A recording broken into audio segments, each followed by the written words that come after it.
So আজকে আমার 15 বছর ইন্টারন্যাশনাল এক্সপোজারে একটাই জিনিস আমি বুঝতে পেরেছি যে কিচেন শেলফ থেকে নিয়ে কাজ করা is not a problem solution. Basically আমরা এখানে প্রবলেম সলিউশনও করছি, আমরা এনহ্যান্সমেন্টও করছি। প্রবলেম সলিউশন মানে আপনার একটা কোনো হেয়ার ফলের কনসার্ন আছে, আপনার চুল পড়ে যাচ্ছে, আপনি সেটা ট্রিটমেন্ট বাড়িতে করতে পারছেন না, সেটারও সলিউশন আছে। বা আপনার ভালো চুল আছে, সেটাকে আপনি মেনটেন করতে চান, সেটারও সলিউশন আছে। You have good skin and you want to improve the quality of your skin, we can also work on it. You do not have you have some concerns, আমাদের সবারই কনসার্ন থাকে। আমার খুব redness হয় মুখে, তো সেই রেডনেসটাকে কাম করার জন্য আমার কিছু সার্ভিসেস নিতে হয়। সো সেই রেডনেসটা আমার পছন্দ না, I want to get rid of that redness. So সেটার জন্য আমি কিছু মেডিকেল হেল্প সার্ভিসেস নিই, যেটাকে আমাকে রেডনেসটাকে কম করতে হেল্প করে।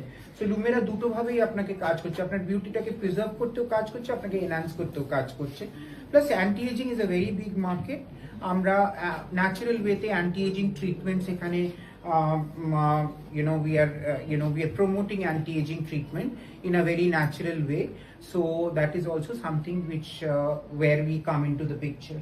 আমার মনে হয় এটা আজকে না, এটা চিরকাল হয়ে এসেছে that I think the term anti-age is a bit too harsh. আমার মনে হয় to slow down aging in an appropriate manner, in a safe manner, সেটা আমার মনে হয় সবারই উদ্দেশ্য থাকে। অভিনেতা অভিনেত্রীদের আপনারা সিনেমার পর্দায় দেখেন বলে তাদেরটা ভাবেন, কিন্তু আমি যেটা আগেও একদিন বলছিলাম যে শুধু অভিনেতা অভিনেত্রীদেরকে দিয়ে এরকম ক্লিনিকগুলো চলে না, বরঞ্চ আমরা হাতে গুনে 10-12 জন হই বা 100 জন হই খুব বেশি, কিন্তু বাকি 1000 জন কিন্তু নর্মাল মানুষরা যারা আমাদের এখানে এই মুহূর্তে এদের পাড়া প্রতিবেশীরা সবাই মিলে এটা করেন। আই থিঙ্ক যেই জন্য লোকেরা মানে you have to biohack the age but in a safe way.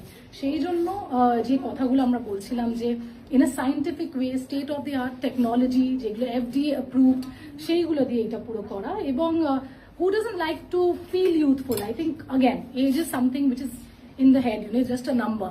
But যদি তোমার দেখতেও যদি ইচ্ছা করে যে ঠিক আছে আমি এইরকম দেখতে হতে চাই, so why not? So I think it's always a good thing, and যদি এটা আপনাকে খুশি করে then why not?